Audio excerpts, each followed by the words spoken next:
Salut à toi, fan de gaming, t'es au bon endroit pour avoir des belles news et de qualité sur notre passion commune, le jeu vidéo. Bonjour à toutes et à tous, j'espère que vous allez bien. Ça me fait très plaisir de vous accueillir sur votre chaîne de News Gaming pour un épisode 122 qui s'annonce assez riche avec pas mal de choses à l'intérieur. 5 news de qualité, en tout cas je l'espère. Donc les amis, on perd pas plus de temps que ça et on démarre tout de suite l'épisode 122 des News Gaming. Allez les amis, c'est parti.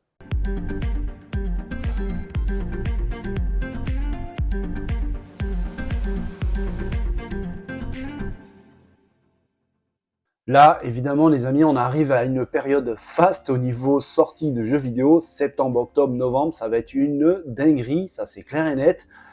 Et pour arriver à des sorties de jeux, il y a des étapes de développement, bien sûr. Et certains de ces développements arrivent à leur terme. Les jeux sont en train de passer Gold avec un autre jeu qui donc vient de passer la validation Gold. Le développement est terminé pour The Crew Motorfest.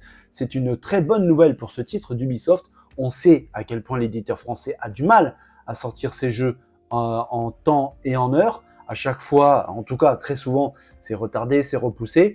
Là, pour The Crew Motorfest, visiblement, c'est pas le cas du tout. Le jeu est passé Gold avec une jolie petite annonce de la part d'Ubisoft sur la page Twitter officielle qui dit « Nous sommes très fiers de vous annoncer que The Crew Motorfest est passé Gold. Toute l'équipe a hâte de vous retrouver au Motorfest le 14 septembre. » Oui, parce que en plus d'être passé Gold, donc le développement est tout simplement terminé pour Motorfest, eh bien la date est confirmée. Il n'y a pas non plus de report pour la date de sortie qui est bien le 14 septembre prochain. Le jeu donc s'annonce plutôt franchement très très bon. Je rappelle qu'il s'agit, oui, d'un jeu de course automobile, mais pas que. Il y a du bateau, il y a de l'avion, il y a du pick-up, il y a du quad. Bref, il y a vraiment de quoi s'éclater, y compris contre les arbres. On verra vraiment au moment de sa sortie, c'est dans pas très très longtemps, le 14 septembre, je le rappelle, mais le jeu semble en tout cas véritablement très très fun. Par certains côtés vraiment très prononcés, il me rappelle énormément Forza Horizon 5, mais on verra avec donc cette possibilité de piloter plusieurs j'ai envie de dire véhicules différents, parce qu'on peut piloter des bateaux, des avions, des quads et bien d'autres encore. Ça apporte tout de même une personnalité qui lui est propre. En tout cas, oui, le jeu s'annonce vraiment fun, plutôt bien réalisé.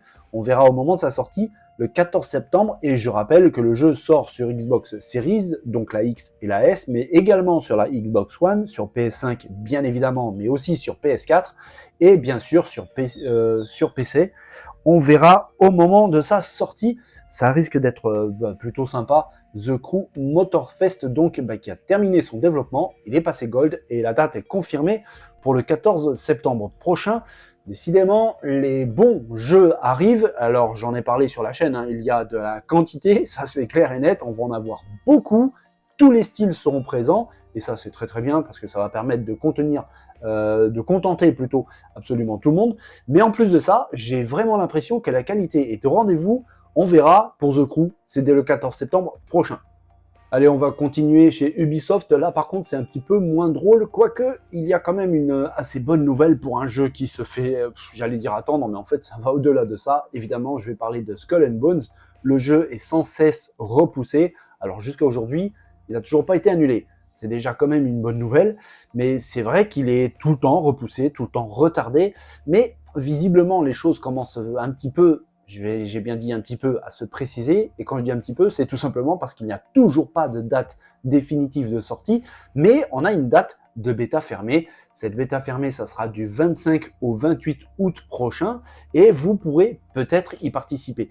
Ubisoft nous dévoile pour l'occasion un joli petit trailer de lancement de cette bêta fermée. Pour pouvoir y accéder, en fait, il faut aller sur le site officiel d'Ubisoft, s'enregistrer, et si on est sélectionné, vous pourrez pré-télécharger le jeu dès le mardi 22 août prochain, et la bêta, donc, ce sera à partir du vendredi 25 août, donc il n'y a plus beaucoup de temps à attendre pour espérer s'essayer à ce titre très, très, très attendu d'Ubisoft, Skull and Bones, qui véritablement et la grosse arlésienne de l'éditeur français. Ils éprouvent beaucoup de difficultés à terminer correctement le jeu et surtout à livrer une date de sortie, et là, il n'y a même pas de fenêtre de sortie, on ne sait pas du tout quand est-ce que ça sortira. Peut-être que cette bêta fermée va permettre véritablement de se rassurer sur le jeu, sur son développement, et à partir de là, Ubisoft pourrait travailler sur l'annonce d'une sortie sur ce jeu qui se fait sérieusement attendre. J'espère qu'ils ne vont pas perdre les fans en cours de route. En tout cas, comme j'ai dit, le jeu est toujours en développement. Il n'a pas été annoncé comme annulé. Ça, c'est une bonne chose, je pense. On verra ce qu'il en est pour la suite. En tout cas, ça reste toujours assez intéressant, ce Skull and Bones. J'espère véritablement que les équipes d'Ubi vont réussir à s'en sortir et nous pondre un jeu véritablement très intéressant. Et c'est vrai, dans les vidéos, ça semble être le cas. On verra donc les retours de cette bêta fermée du 25 au 28 août. Il n'y a plus beaucoup de temps à attendre. Et on verra après ce qu'il en est. Allez, on va revenir rapidement sur le thème de la course automobile, les amis, avec une jolie mise à jour qui arrive sur Forza Horizon 5. Mise à jour dès maintenant. Les développeurs portent le garage à 2000 emplacements. On va pouvoir continuer à faire des collections de voitures et ça pour notre plus grand plaisir. Mais en plus, cette mise à jour apporte des nouvelles voitures qui arrivent en plus de ça pour certaines gratuitement. Et c'est assez intéressant parce que ça aborde le thème des voitures italiennes. Oui, quand on parle italien, Alfa Romeo, Abarth, Ferrari ou Lamborghini, ça parle à certains, avec donc une bonne mise à jour et très agréable qui arrive dès maintenant avec 8 voitures qui déboulent, des voitures emblématiques, mythiques de l'Alfa Romeo Giulia de 1965, de la Fiat 124 de 1980, de la Lancia Delta intégrale ou autre Stratos, véritable légende de course de rallye, les fans comprendront. Ça, ce sont des voitures, il y en a 8 qui arriveront dès maintenant dans les concessionnaires in-game. Vous avez en plus de cette liste 8 voitures supplémentaires que celles-ci pourront être obtenues en guise de cadeau, récompense avec les objectifs du festival Horizon. Et là, pareil, ce sont des voitures emblématiques. Vous avez de la Lancia 037 ou Delta S4, encore des légendes de voitures de rallye, des Abarth 124, de l'Alfa Romeo, bref, que du bon. Vous pouvez aussi, et là par contre c'est payant pour 9,99 €, vous avez un pack de 7 bolides. Là on rentre dans la supercar, des voitures très récentes, des Ferrari Roma, des Lamborghini Huracan, et ainsi de suite. On voit que les développeurs continuent à travailler sur Forza Horizon 5 et proposent toujours du contenu dessus. Outre le fait de voir arriver toutes ces voitures, on a aussi, je vous l'ai dit, des emplacements supplémentaires au niveau des garages. Ça fait plaisir. Maintenant, est-ce que c'est la dernière grosse mise à jour de Forza Horizon 5? Je ne sais pas. Toujours est-il qu'on sait que Motorsport arrive bientôt. Si je ne dis pas de bêtises, c'est le 10 octobre prochain. Du coup, les équipes de développement vont être bien occupées à s'occuper de Forza Motorsport parce que oui, le développement touche à sa fin avec une sortie qui arrive bientôt et il va falloir forcément corriger les bugs, faire entre guillemets le SAV derrière, proposer aussi du contenu additionnel comme on vient de le voir là sur Forza Horizon 5. Alors, est-ce que les développeurs vont trouver le temps, les moyens pour pouvoir continuer à développer sur Horizon 5 ou est-ce que ça commence un petit peu à se terminer, tout le monde va se focaliser sur Motorsport? C'est possible. Je ne sais pas parce que c'est deux jeux qui portent quasiment le même nom mais qui ont un style totalement différent. Donc on verra si les équipes de Xbox continueront donc à proposer ce genre de contenu sur Horizon 5, mais c'est clair que le futur maintenant, c'est Motorsport et c'est le 10 octobre prochain. Vous le savez, le 10 novembre prochain sort un jeu un tout petit peu attendu par les fans surtout, Call of Duty Modern Warfare 3. À n'en pas douter, il va se vendre par palette entière. On verra bien, en tout cas, il n'y a plus beaucoup de temps à attendre, avec des informations qui commencent à être diffusées par Activision, sans oublier que le jour où je suis en train de préparer cette vidéo, il y a un événement au sein de Warzone qui va permettre d'en apprendre beaucoup plus sur le jeu, avec notamment très probablement du gameplay et aussi l'ouverture des précommandes. Et en parlant de précommandes, on y vient très vite. Mais là, c'est vrai qu'Activision commence à dévoiler des choses sur le jeu, des choses plutôt intéressantes. On va faire le point rapidement ensemble, les amis. Alors, en fait, il faut savoir que Modern Warfare 3 est tout simplement la suite directe de Warfare 2 qui a été sorti l'an dernier, avec une nouvelle campagne qui marque, on l'a vu avec le dernier teaser dévoilé par Activision, le grand retour de Makarov. Ça, c'est fait et c'est précisé donc par Activision. Grâce à cette fonctionnalité de pouvoir récupérer les objets, les skins, certaines armes, eh bien les joueurs pourront continuer à profiter de l'inventaire que vous avez eu dans Modern Warfare 2 vers le 3, et ça gratuitement. Tout ça, je vous l'avais aussi dévoilé et précisé sur les précédentes vidéos. Il y a aussi le mode zombie, forcément, qui fait son retour. Le nouveau mode Modern Warfare Zombie est annoncé, accrochez-vous, par Activision comme le plus grand jeu de zombies à ce jour. Ça, c'est déclaré par Activision. On verra vraiment si c'est le cas au moment venu, mais en tout cas, ça précise quand même certaines choses sur ce mode zombie qui promet donc d'être absolument gigantesque. Il y a des nouvelles missions, des combats ouverts dans la campagne et pas mal de choses pour personnaliser l'opérateur en mode multijoueur, un nouveau tag stance, des nouvelles pièces détachées pour une personnalisation inégalée et bien d'autres choses encore. Ça, pareil, on verra. Et il y a aussi une nouveauté pour ce titre. En tout cas, on voit qu'Activision cherche à faire vraiment de son mieux de ce côté-là. Je veux parler des tricheurs, du cheat, avec des nouveaux ajouts à ricochet anti-cheat, et aussi le gros problème de la toxicité de certaines personnes, avec donc des nouveaux plans anti-toxiques. On verra vraiment ce qu'il en est. On sait que avec Call of Duty, ça fait partie de ces jeux où il y a malheureusement ce genre de mauvais joueurs. On va voir si Activision a réussi à régler en partie, parce que tout, c'est sûr et certain que non, mais en partie le problème, on verra. Il y a aussi quelque chose de très nouveau sur ce Call of Duty Modern Warfare 3, c'est l'apparition d'une sorte de hub, un point d'accès qui réunit tout ce qu'il y a autour de Call of Duty, et là, ça facilitera la sélection du jeu ou du mode auquel on voudra jouer. Ce hub s'appellera Call of Duty HQ. Ça va permettre donc de, en gros, faciliter la compréhension et tout réunir au même point. On verra si tout ça est stable, si tout ça fonctionne. Je trouve déjà que c'est une bonne idée. On verra par la suite si tout fonctionne correctement. Il y a, je vous ai parlé tout à l'heure de la précommande qui devrait donc être ouverte dès aujourd'hui, jeudi, au moment où je suis en train de préparer cette vidéo. Il y a un événement au sein de Warzone, je le répète, normalement c'est ce soir vers 19h, 19h30. On verra vraiment ce qu'il en est, mais à mon avis, les précommandes vont être ouvertes aujourd'hui.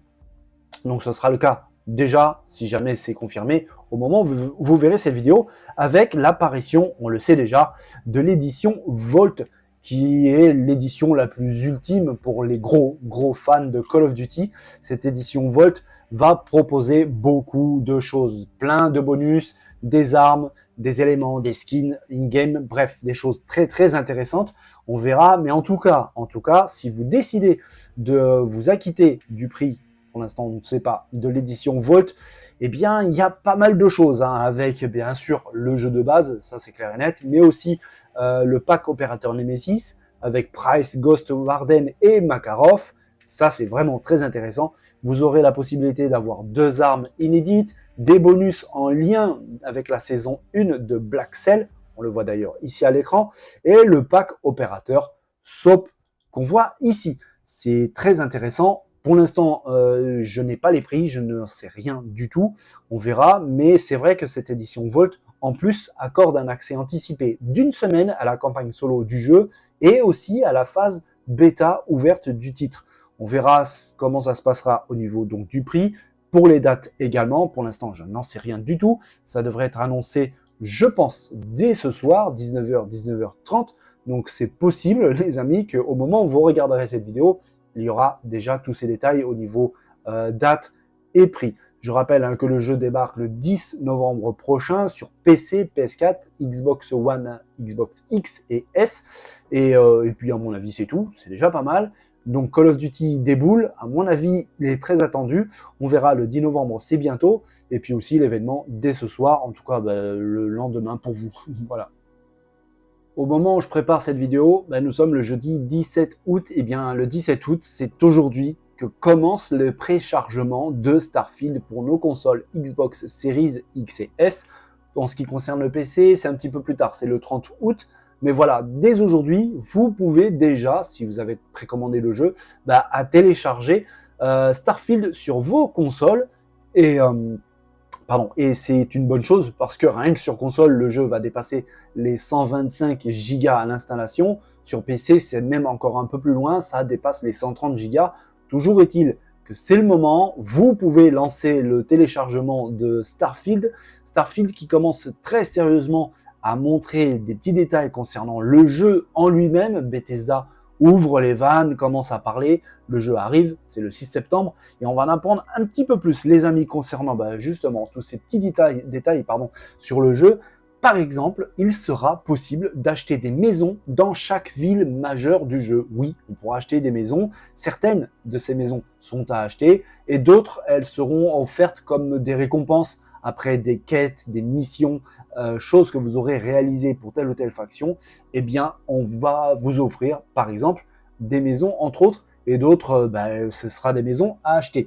Il n'est pas nécessaire, ça a été confirmé par Bethesda, il n'est pas nécessaire de véritablement connaître l'histoire de Bethesda au niveau jeux vidéo. Il n'est pas nécessaire d'avoir fait d'autres jeux vidéo Bethesda pour pouvoir comprendre les mécaniques de gameplay de Starfield.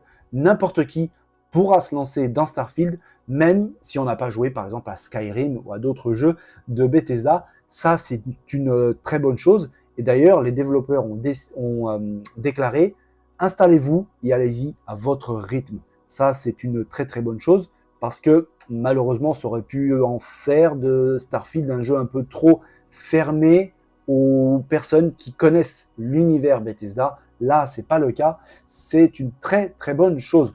Il faut savoir que certains objets dans le jeu seront considérés comme de la contrebande et on pourra faire de la contrebande, mais pour ça, il va falloir faire très très attention, tout simplement parce qu'il faudra, dans le cadre de la contrebande, faire passer ces objets à travers les mailles du filet de la sécurité interplanétaire.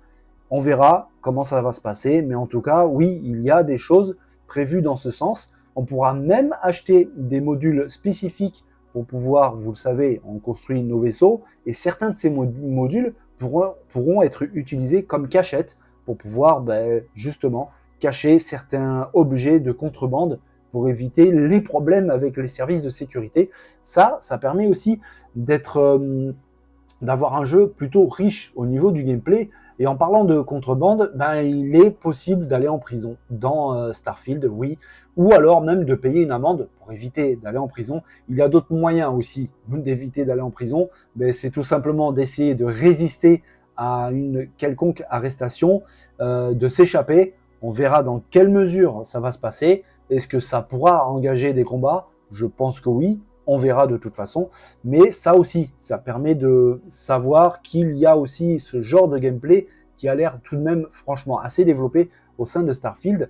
En parlant de gameplay, il y a l'économie aussi dans le jeu. Il faut savoir que l'économie reste fixe au sein de Starfield, donc non, les prix ne vont pas changer outre mesure, sauf en fonction des compétences de votre personnage, de votre équipage. Mais le prix en eux-mêmes reste fixe, l'économie reste fixe, et il faut savoir aussi que quand vous ne jouerez pas à Starfield, eh bien le jeu sera en quelque sorte en pause. Donc imaginez pouvoir laisser le jeu libre vivre sa vie et espérer faire entre guillemets du minage, ça ne sera pas possible, tout simplement parce que le jeu est en pause, et puis de toute façon, l'économie est mixte.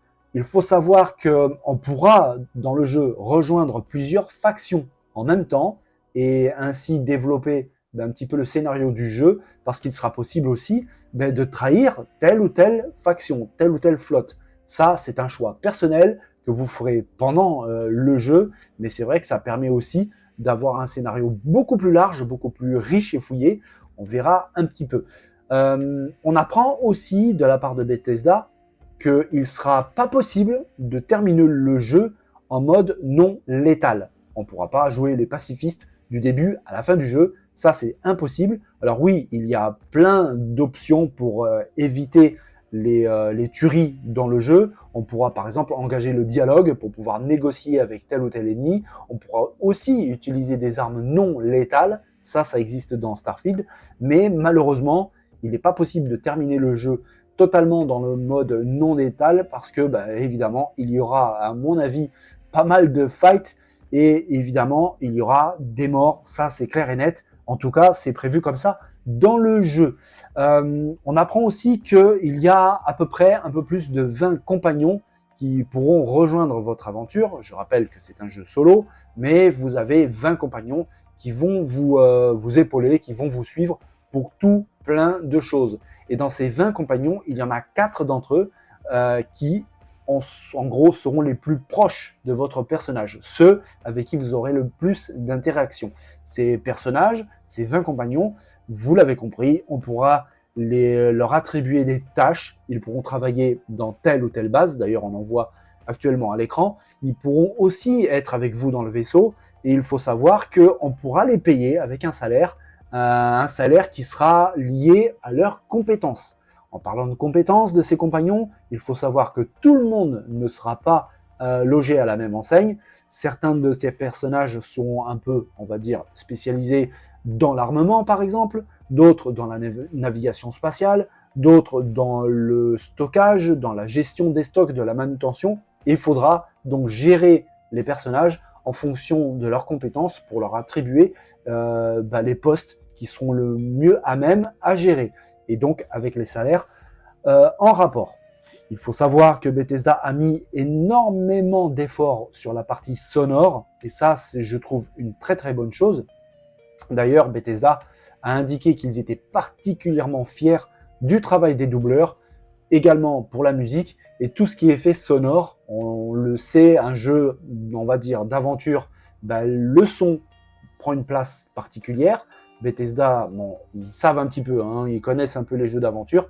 Du coup, on imagine très très bien que sur Starfield, ils ont fait le taf. En tout cas, ça semble être le cas, parce qu'ils ont déclaré qu'ils étaient particulièrement fiers de tout ce qui est partie sonore, qui ajoute beaucoup de vie sur un jeu, on va pas se mentir. Des fois, même c'est même plus important la partie sonore que le graphisme. On verra ce qu'il en est, en tout cas, au moment de la sortie du jeu, qui, je le rappelle, c'est le 6 septembre prochain. En tout cas, les choses commencent très sérieusement à bouger.